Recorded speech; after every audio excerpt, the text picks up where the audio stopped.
The latest updates on things with Nolan Arenado. Will the Cardinals make any sort of trades? Will they make any additions through free agency? Jeff Jones joins us today to talk about all of it on today's episode of Locked On Cardinals.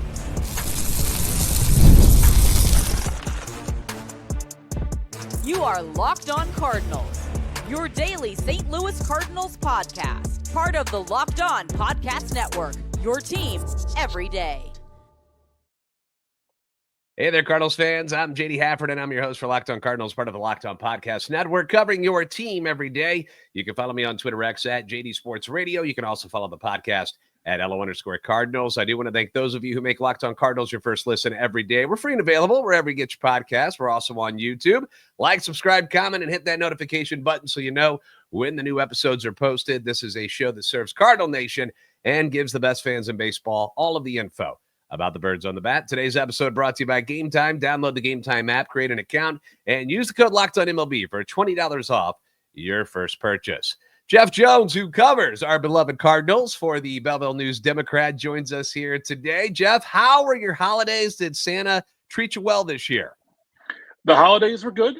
Santa was very kind, so all that worked out pretty well. So, lucky on that front. And now, like everyone else, just trying to dig out from underneath the foot of ice. So once we get there, we should be all right.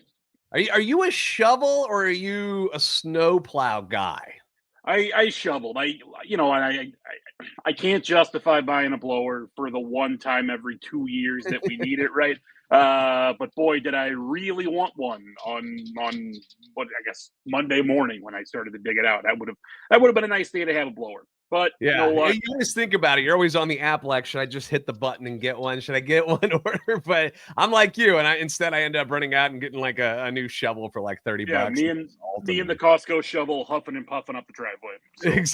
Exactly. Well, so far the Cardinals have done very little thus far this offseason. I know that a lot of fans are starting to get pretty darn impatient with the whole Nolan Arenado situation.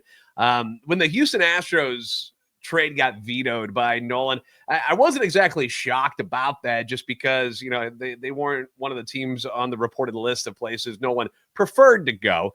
But in a way, it almost felt like a little bit of a setback, because when the stuff that was reported was that the Cardinals weren't going to have to pay a ton of money or anything like that. They were kind of getting what they wanted out of that situation, and to have it vetoed was kind of a bummer for them, I feel.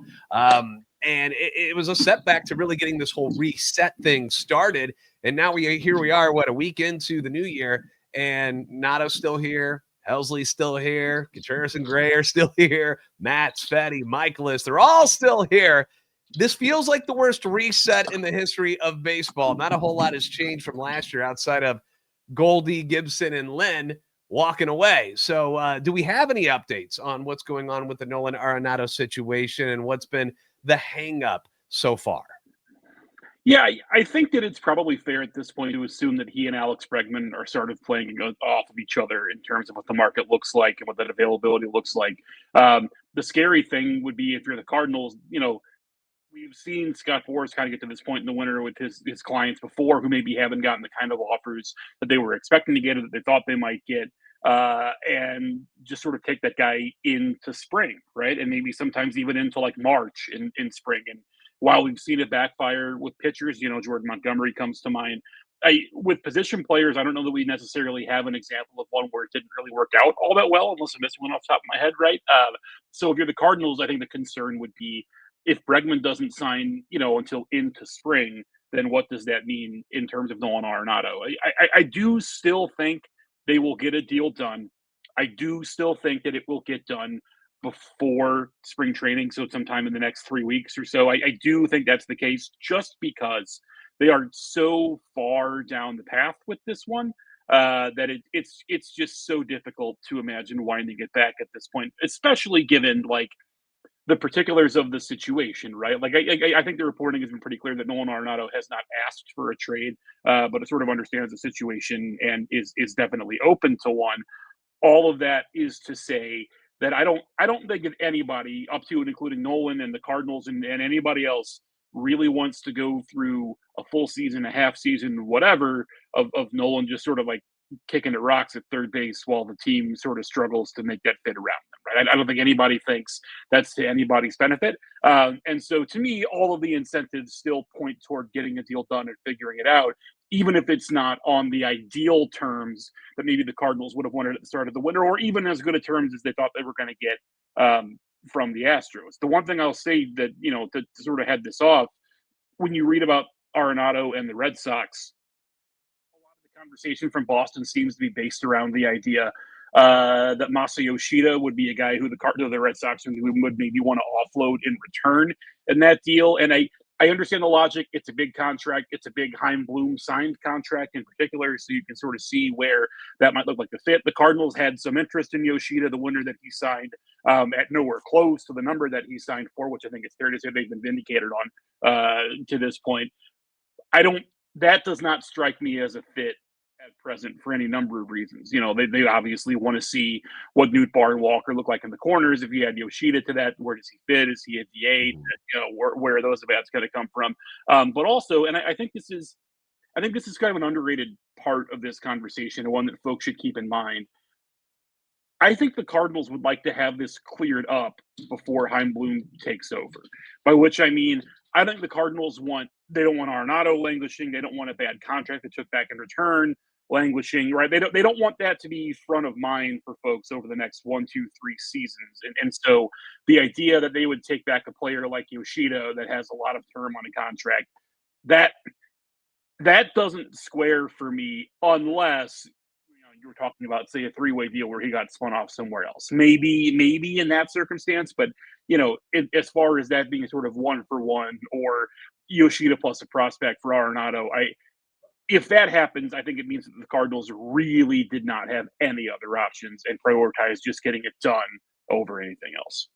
Yeah, and that was something I spoke about last week where, it kind of feels like the window's closing a little bit because teams who might have been in the market for a third baseman, and there wasn't a lot of them really, they're dwindling quickly. And, with the money that has to be involved and whatnot, like you mentioned, there's some complications and some obstacles here. And it just makes it very difficult. It's not like there's 20 teams out there itching to get their hands on a Nolan Arenado at this point in his career, which has made things very difficult, which, that's why when the Houston deal fell through, it was like, oh, we had it, and we could have moved on, but Nolan has every right to have said, like, wait a minute, I'm not sure I want to do this yet. He's earned that right. So who do you think blinks first in this whole thing? Do you think the Cardinals will have to eat a lot more money than they wanted, or do you think Nolan's going to have to kind of open up to places that he'd be willing to go?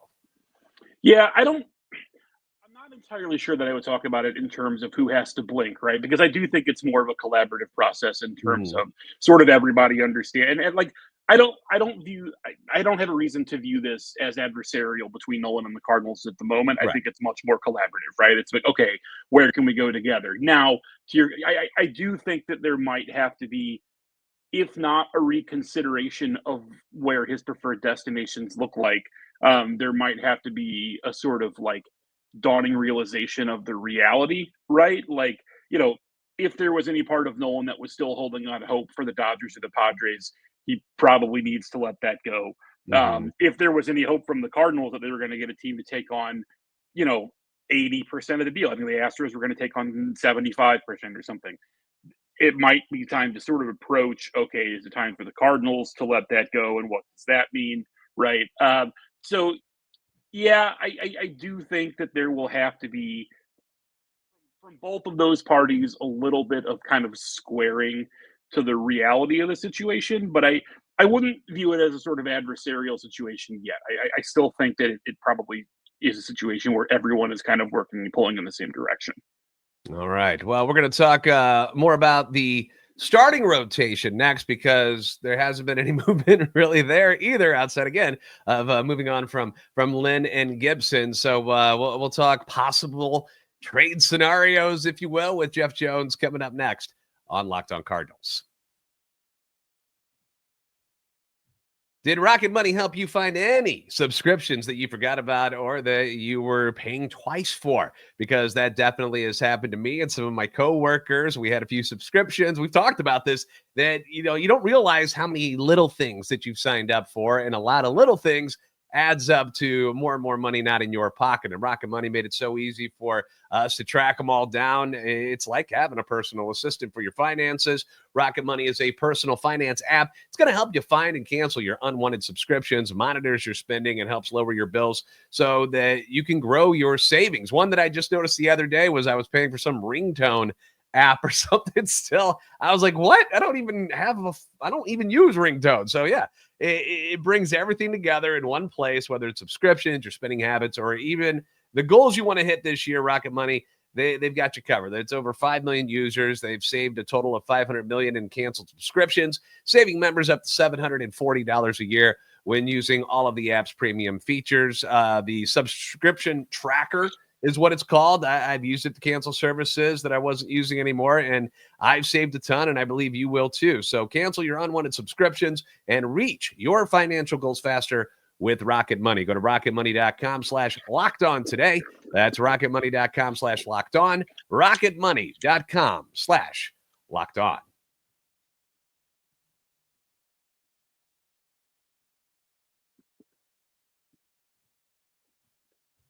Thanks again for making Locked On Cardinals your first listen every day. You can leave your comments on YouTube as well as on Twitter X anytime you want that feedback. Always welcome and encourage. We are going to answer a few of your questions later on in this episode if we have time, because Jeff Jones joining us here covers the Cardinals for the Belleville News Democrat, and I feel like every time we get Jeff on, I just want to pick his brain and get all the info from him. He's got a lot of knowledge of what's going on in and outside of the clubhouse and with the organization.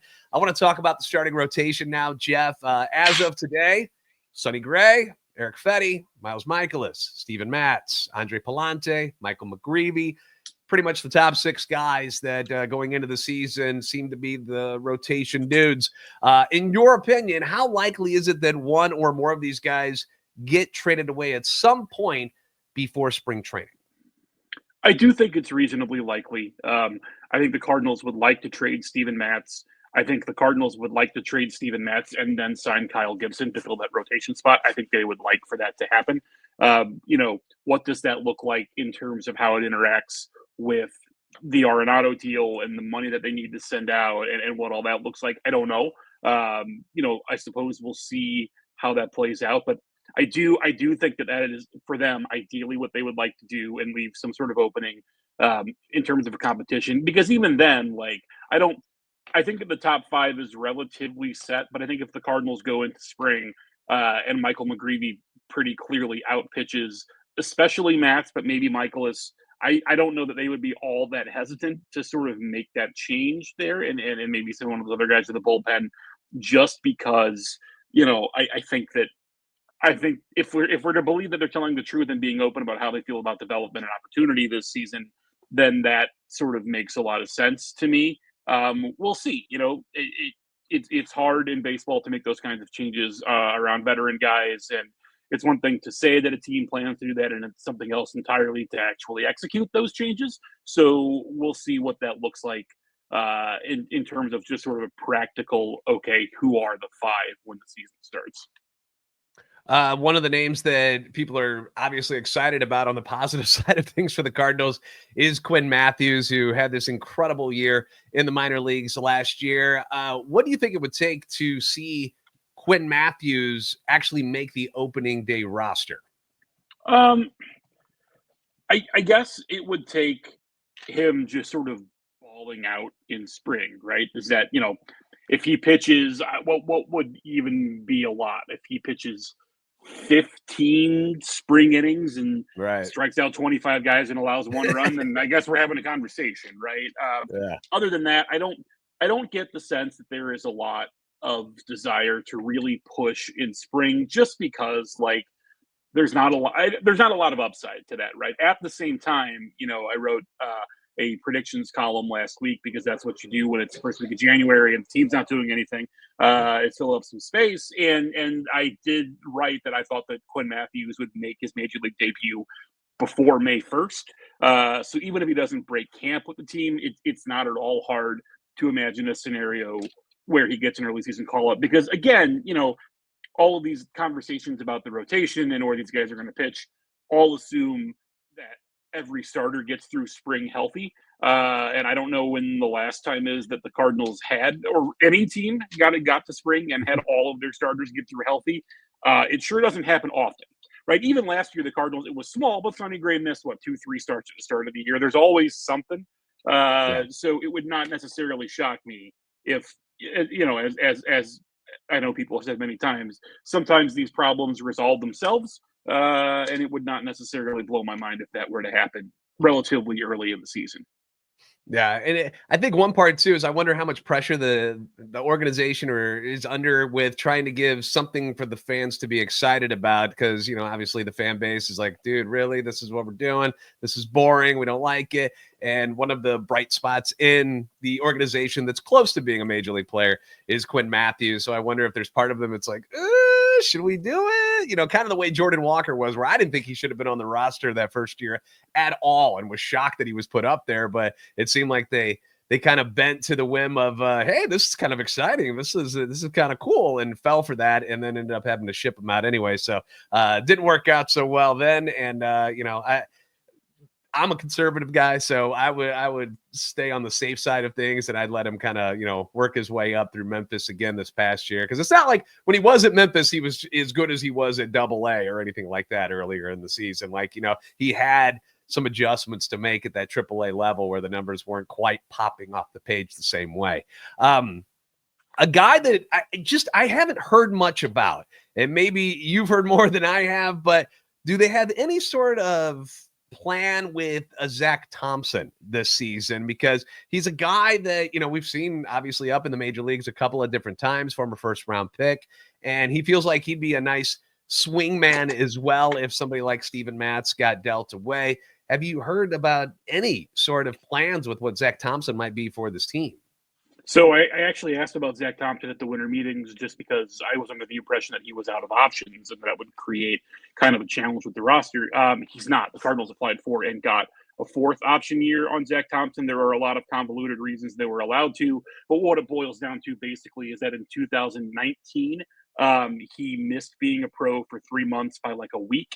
And so as a result, he doesn't yet have 5 professional seasons, because 2020 doesn't count and 2019 was too short. So despite being a first round pick in 2019 and signing basically immediately, he technically does not have 5 seasons as a professional. So they can get an extra option year on him. And so they have time to let that kind of see what it looks like. If you told me that Zach Thompson came to spring and pitched the lights out and earned an opening day roster spot, I wouldn't say that I was shocked. He started the second game of the season last year, right? Like, this was not a guy who they were burying in the minors.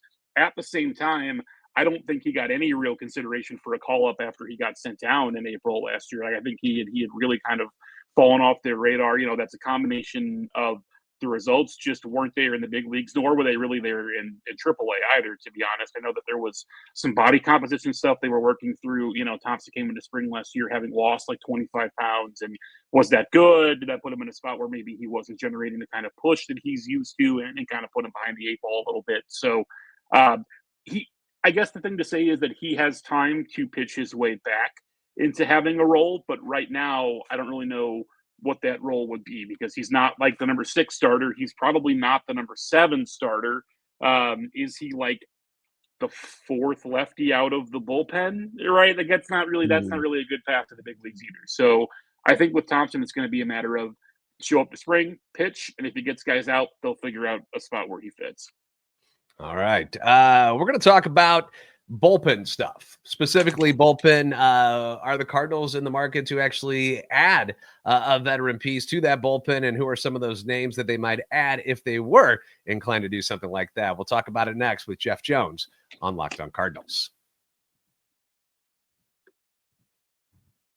Now, I love going to live events. This is not a secret. You guys have heard me talk about, obviously, going to sporting events and Cardinal games and football games, but I love going to concerts. My whole career in radio began on the music side of things, and I freaking love going to concerts. I'm more of a metal guy than anything else. I don't know if that shocks anybody, but there's also theater. There's also comedy that I like going to. Anything live is just fun for me. I enjoy it. I like feeling the excitement and the anticipation of going to these different venues, and you get the crowd involved, and it's just a lot of fun. And when I need tickets to an upcoming event of any kind, the Gametime app is where you go. And believe it or not, Gametime has now made it even easier for you to get tickets to your favorite events with their new feature, Gametime Picks. Now, this is the feature that's located at the top. If you use the app, you'll know what I'm talking about. But you go to the top of the screen there and you hit the GP section, and the feature filters out all the fluff to show you only the incredible deals. Okay. So if you do want a certain section and you don't care what the price is in those sections, you don't have to use it, but this will trim things down for you so you don't have to waste time searching through thousands of different tickets. One of the big shows coming up in May will be Post Malone and Jelly Roll at Busch Stadium. So maybe give the Gametime Picks filter a try to find some tickets that would suit you a little bit better if you plan on going to the show. It just takes the guesswork out of buying tickets, and you can do that with Gametime. Download the Gametime app, create an account, and use the code LOCKEDONMLB for $20 off your first purchase. Terms apply. Again, create an account and redeem code LOCKEDONMLB. That's LOCKEDONMLB for $20 off. Download Gametime today. What time is it? Gametime.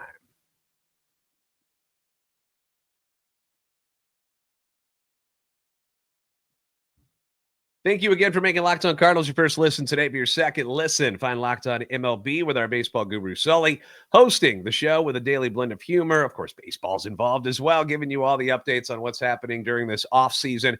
You can find Locked On MLB on YouTube or wherever you listen to your podcast. Jeff Jones from the Belleville News-Democrat is with us once again here today. There's been some talk, Jeff, that the Cardinals could be interested in some veteran bullpen help. I know the narrative has been, we will not be spending money. We will cut everything, and we're just going to play all the young guys and whatnot. But there's been some talk that they could be in the market for perhaps a swingman, perhaps a setup guy. Have you heard anything like this kind of rumbling through the trade rumors or through the free agent market? Do you think the Cardinals are interested in adding something like that? I do, if for no other reason than, there are a lot of bullpen innings they have to replenish, in large part just because of the loss of Andrew Kittredge, who, by the way, remains a free agent. It is a guy who they really enjoyed having, who I know really liked St. Louis, was very open to coming back. So that would not shock me if him or someone like him was a match. Phil Maton was a guy who they talked to last offseason, local guy, still a free agent. That checks out for me as well. Something of that ilk, right? Because when you sort of look at the guys they have in-house, behind Helsley, when you look at the right side of the bullpen, you're talking about Helsley, and then you're talking about Ryan Fernandez, and then you're talking about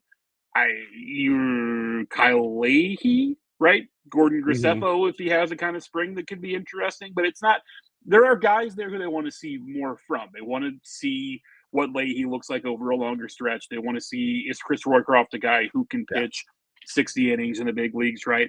But they have to be aware of and prepared in case that is not the case with some of these guys. I think that, as much as they might want to have their energy focused on a refresh, they really don't want to live through 2023 again. They don't want to run out of innings. They don't want to have 34-year-old AAA pitchers having to absorb just beatings at the end of the season, right? Like, I hate going back to the well on these guys, but they don't want to get to a spot where Casey Lawrence and Andrew Suarez and Jacob Barnes are rotating the ball between them every third day, because that was not productive or positive for anyone, which is just to say, that's not a good way to run a ball club, especially one that is ostensibly focused on developing talent at this point. So a little bit of a veteran backstop, a guy who they can kind of trust to rely on to provide some of those innings. Because again, all of these guys we're talking about, this is a presumption that these guys are going to be healthy the full year. If one of these guys sprains an ankle in spring training, are we talking about like Matt Swanson making the opening day roster, right? Like this is sort of the reality of the depth they have and the way that the 40-man lines up right now. And so having a veteran in that spot, again, Keenan Middleton, who didn't pitch for them last year, but who was still a free agent, who was really kind of like shockingly present in the clubhouse all year long. There are guys out there with whom they have familiarity who can maybe offer them some stability. And that would be appealing for them just based on, they do make you play 162. And so you got to have the guys to get through those stretches. All right, so we're going to move on to some questions from the listeners here real quick. Tommy B wants to know, Why do the Cardinals continue to think Jordan Walker is an outfielder? Wouldn't it be better with Donovan in left, Siani in center, Newt in right, and then Walker as a DH all the time? People ask me this one all the time, and I always kind of think about kind of the roster crunch of things too, because you got a couple of guys that need to get at bats too, because people, I don't know how we do it, but we kind of forget how Alec Burleson is a part of this team sometimes, where we don't know whether he's going to be an outfielder, is he going to play first, is he going to be DH, but you're not trying to bench that guy. But what are your feelings on Jordan Walker and their remaining just faith in him as being the right fielder on opening day? So I'll say this: I'm glad that the question was not about him playing first or third base, because that's not going to happen, and we should stop put that out of your minds, right? In terms of Jordan Walker, just the DH, maybe that's where he ends up, right? But the fact is, he's so athletic that it really is a waste to kind of put him in the DH spot and say, never mind, this is yours, and forget it. It's not good for him from a career development perspective to stop playing the field at 23. That's not going to help him have a long big league career. It's not a good use of their personnel, because again, like, for as awkward as it looks with Jordan and Wright sometimes, and it doesn't look great all the time, he really is such like a gifted athlete that the tools in the toolbox suggest they ought to be able to be shaped in a way that he can be a perfectly competent outfielder, right? Like, I don't think he's ever going to win a Gold Glove out there, but there's nothing like, he can be a perfectly fine outfielder for his 20s into the start of his 30s. And so I think foreclosing on that, and you're right too, to talk about the roster in terms of where does Burleson fit, where does Contreras fit. If Contreras is going to be getting everyday reps at first base, okay, but then that means DH is for Burleson, but then also you're going to have DH use some days to get guys kind of a break. Now, I will say we might see that less this year than we have in past years, just because, without Goldschmidt and theoretically without Arenado, you don't have the kind of veterans on the roster that you're trying to save all the time. But, Nolan Gorman is going to DH some days, and probably Ivan Herrera is going to DH some days. And, there are going to be other spots for these. So how many at-bats, how many starts are there for Jordan Walker to DH? It's, if you told me that 32-year-old Jordan Walker spent 80% of his plate appearances at DH, I'd go, sure. But I don't think that pushing 22-year-old Jordan Walker to do that is probably good for anybody at this point. That's I preach, friend, preach, because I've been saying that about Jordan Walker when people bring him up, moving him over to first base and stuff. I'm like, but he's so long and fast, and his the arm and all of this. Like, you're just gonna bottle that up and throw it out. Like, you don't want to try to use that and find something better with that. I have said this, and I've probably said this on your show. I've said this over and over and over. You know who had like a really long, leveragey first base body type? Jose Martinez. And it was bad, and it got worse every day.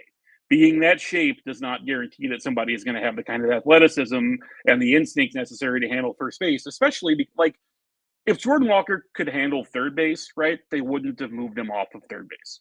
Mm-hmm. He was not a good defensive third baseman. He played third base because in high school he was the best hitter anybody had ever seen for years, and so he played on the dirt because it was high school, right? So that doesn't mean that he's an infielder. It means that he's a 6'6" outfielder, and that's okay. Yeah. And something else with Jordan too was eyeball test wise, and it maybe the numbers and analytics don't line up the way I see it, but he looked better to me out there last year. I didn't see him looking quite as lost. And like you mentioned, sure, there's going to be some bad routes that he takes and stuff, and sometimes he makes mistakes. Hasn't been playing the position that long, but to me, he looked a lot better and more comfortable last year. He did, yeah. Mike C wants to know, when the hell did Miles Mikolas get a no-trade clause, and why? Who agreed to this? It was something that caught me off guard this year, by the way, too, is when Katie mentioned it in her show. I was like, wait, what? When did that happen? Because I never noticed it anywhere else. That was kind of something that caught me off guard, because I thought he would be somebody they'd be able to move quickly, and obviously it appears like he's not going anywhere either. Yeah, I mean, the answer to why is pretty much for this exact situation where he ages into, a not that good starter. and the Cardinals want to dump him, and he doesn't want to do that. And that's why he would want it, right? To protect himself in exactly this situation. I will say, just as we sit here, and again, I know it's been widely reported that Miles doesn't want to waive his no trade, and I that would be about what I would expect. The one little note that I'll put here, just as an FYI, put a little star by it. It was just reported that within the last hour that Braxton Garrett had UCL surgery this winter. He had an internal brace done. He's going to miss the entire season. So the Marlins are down a starter. The Marlins haven't spent a nickel in free agency, nor have the Cardinals, but the Marlins haven't spent a nickel in free agency yet. And the Marlins are also in this group of teams. I know, there's been some reporting about the MLBPA making noise about filing a grievance against the Athletics, because if you are a team that receives luxury tax money, you are supposed to reinvest it. Now they don't, but there are some guidelines built in that says, hey, if you're not spending X amount of the luxury sharing money on salary, then the PA is going to file a grievance. And this has happened in the past, and the grievances last forever. And in the aftermath of the last CBA negotiation, it pretty well got underreported at the time, but there were like 2 or 3 PA grievances that, as part of the negotiation, they agreed to drop as part of the collective bargaining. So all of that is to say, if Miles were to accept a trade to somewhere, it sure seems like Miami would be the spot, just based on he would still be in Jupiter for spring. He would be near his home, right? It's not terrible travel, yada, yada, yada. All the reasons, all the lifestyle reasons why a person might want to be a Marlin would apply to Mikolas. The Marlins need to take on money. Like they got to put a little bit of more cash on the books. And so I will be keeping an eye, I guess, is the thing to say there, right? And because I do think that I think that is an interesting sort of change of the state of play that maybe would create an opening that would not have existed otherwise. All right, and one more question here. Robert K asks, who do you feel is under more pressure to perform this season, Gorman or Walker? And is there any update on Luken Baker's future with the team now that Contreras has taken over first base? So starting with Luken Baker, I quite honestly, I'm a little surprised that we haven't heard about him moving to Asia. Like that, right. To me, it seemed like a really obvious fit to go to Korea or Japan, hit a ton of homers, come back in a couple years and make some money, right?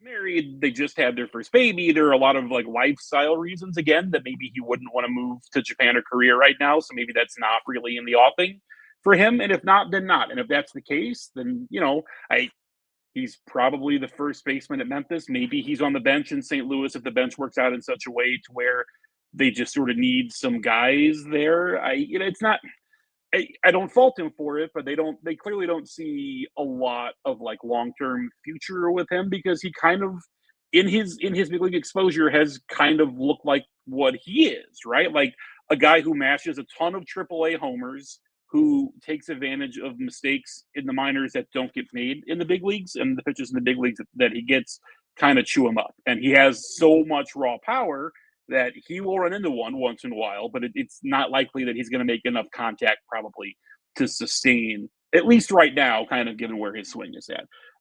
In terms of Gorman and Walker, I guess you would say that Gorman would be under more pressure if for no other reason than he's a year. I think he'll be ARB eligible after this coming season, I believe. So he is approaching free agency. He is approaching what raises look like. Gorman ended the year in the minors. Walker ended the year in the big leagues. There were reasons for that had to do with roster management stuff. But bottom line, one of those players ended the year as a big leaguer, and it was not Nolan Gorman. So I would say that probably Gorman has a little more pressure. Add on the fact that he will almost certainly be there replacing Nolan Arenado at third base. And that's tough. He's going to have to sort of go in with the attitude of, hey, I can play third base every day. And at the same time, not try to be Nolan Arenado, because nobody is. That's just not what it's going to look like, right? So I would say of the two that it's probably Gorman who was under more intense scrutiny, at least for this coming season. Quick question for me myself. What is your projection of what if a Nato deal does get done? Is your projection as far as the starters go with Gorman at third. Would it be Donnie at second, or is Donnie going to stick into the outfield still, or did Brennan go straight to second? I would expect Gorman at third, Donovan at second. That's not to say that Donovan wouldn't, sprinkle around a little bit the way that he has. Like, I can imagine days where he plays a corner and Sajisi plays second. But yes, I would expect Brendan Donovan to be the second baseman. Okay, so that would be what, Newton left, Walker and right. So you think Siani or Victor Scott takes center just as of today? I know we're out quite a way. I do, and I think that Siani enters with enough incumbency that I would say today that Siani starts in center. If Victor unseats him, that would not be like the most shocking thing in the world. But I do think, on January 8th, that Michael Siani is the center fielder. Isn't that wild to think about? Because it was like a year ago. We're like, who is Michael Siani anyway? And how is he even a part of this team? But to his credit, and I think also, frankly, to the Cardinals' credit a little bit, we sort of look at the way that center field is trending around the big leagues, right? There aren't that many guys who play center and hit super well. Yeah, it's a lot of Siani, right? It's a lot of Siani type guys, right? It's the guys that have elite speed and elite defense, and you put up with what the bat looks like. And I've said this last year, and I think it's a fair barometer. If Michael Siani can get the OPS to start with a 6, then he probably gives you enough on the defensive side of the ball and on the base paths that you can deal with it. If it's 550 or dipping below that, that's harder. But if he can get himself to 610, 625, that's still not very good hit. That's basically what Yadier Molina was as a young player, right? If he's that kind of hitter, but also the kind of defender that he is, the Cardinals are probably willing to live with that until and unless someone supplants him.